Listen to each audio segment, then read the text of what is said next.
Hello there everyone, it's me Harry, and today is day 5 of my Mediavent calendar. And what are we going to look at today? Well, yesterday we took a look at some of my 20th Century Fox license games. So this time we're going to take a look at my Universal license games. Yeah, there's a few in here that aren't technically Universal properties, but I count them anyway. So let's start off with The Mummy Returns on the PlayStation 2. Developed by Blitz Games and published by Universal Interactive, based on the movie. So this was obviously made as a tie-in, and it came out a couple of months after the movie did. It came out, I think, in November of 2001, and it's just your typical movie tie-in game. Sorry about that. So it's got an ad on the back for Crash Bandicoot the Wrath of Cortex, which is also under the Universal Interactive banner. And there you go. This game isn't great. Next up is The Thing.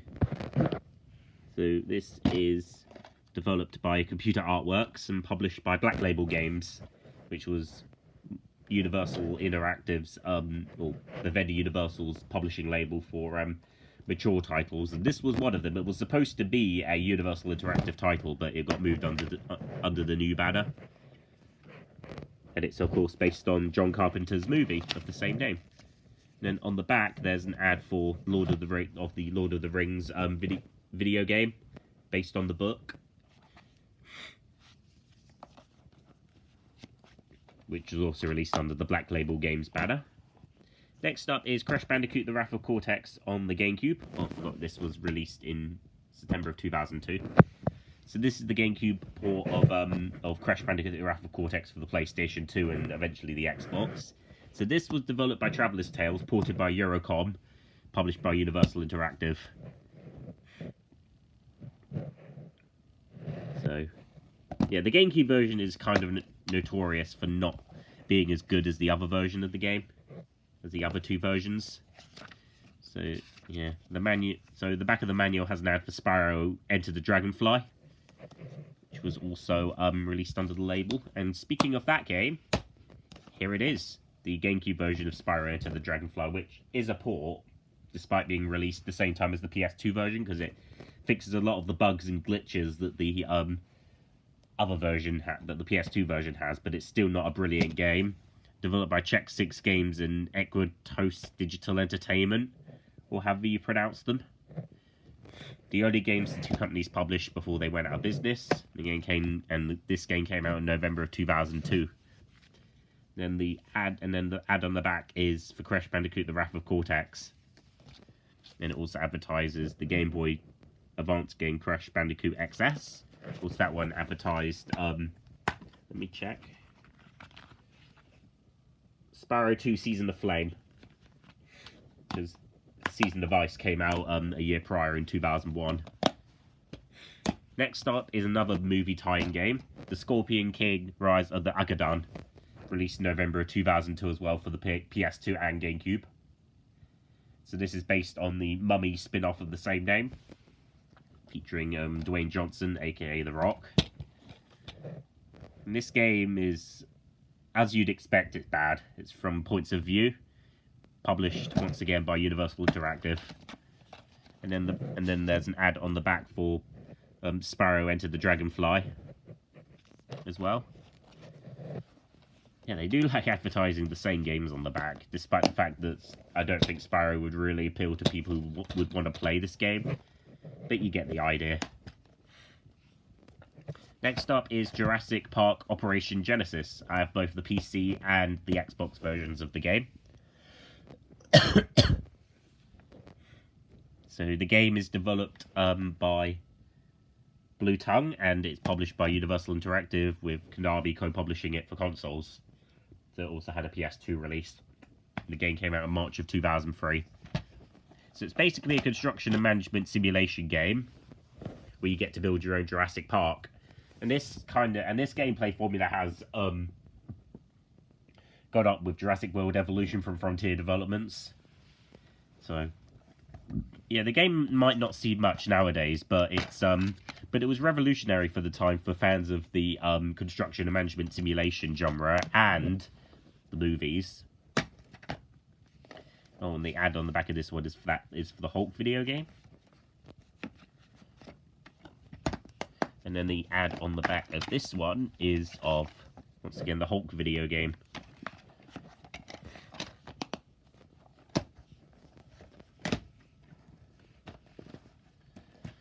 And speaking of the Hulk, here is the game itself.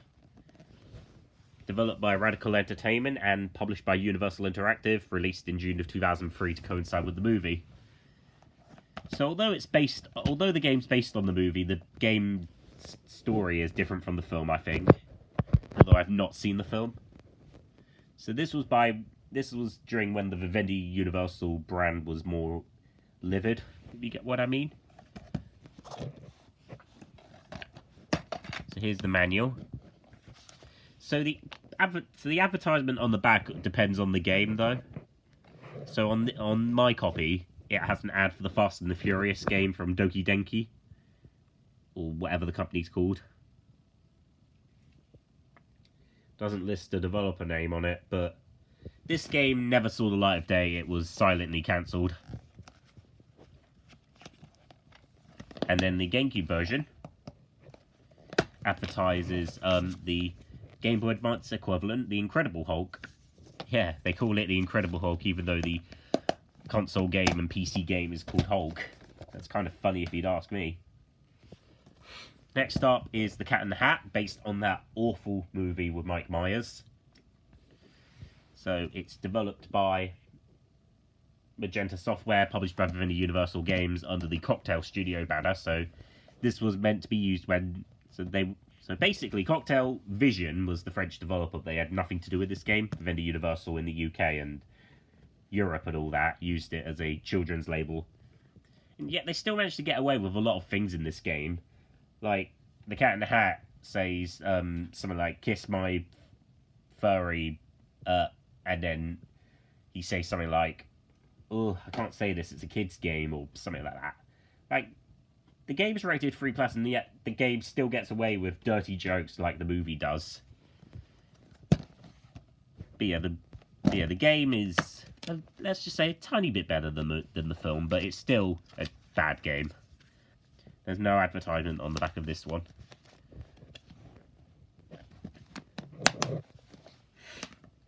Next up is The Chronicles of Radic, Escape from Butcher Bay.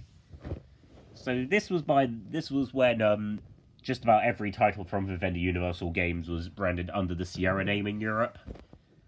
This is one of them. So this might seem like another tie-in, but this game is actually a really good game. It can actually pass off as a game of its own because of how well made it is, and it was later released on the PC. So this is Chronicles of Radic, Escape from Butcher Bay. Developed by Tigyon Studios and some other company I've forgotten the name of. And published by Vivendi Universal and Starbury Studios. Yeah.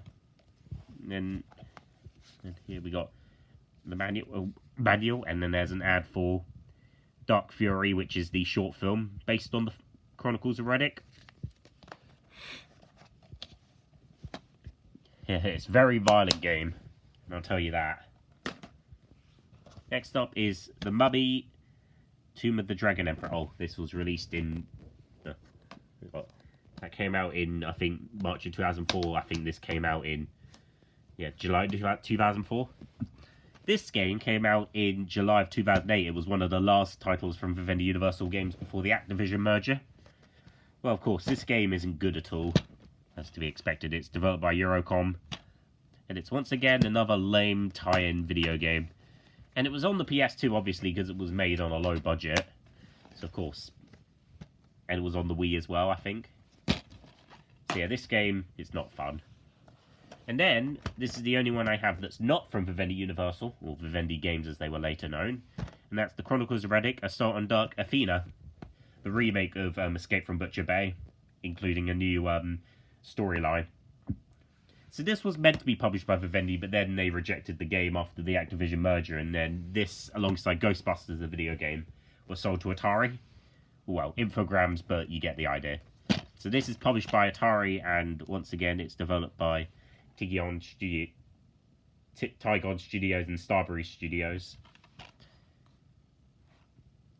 So yeah, you get the idea.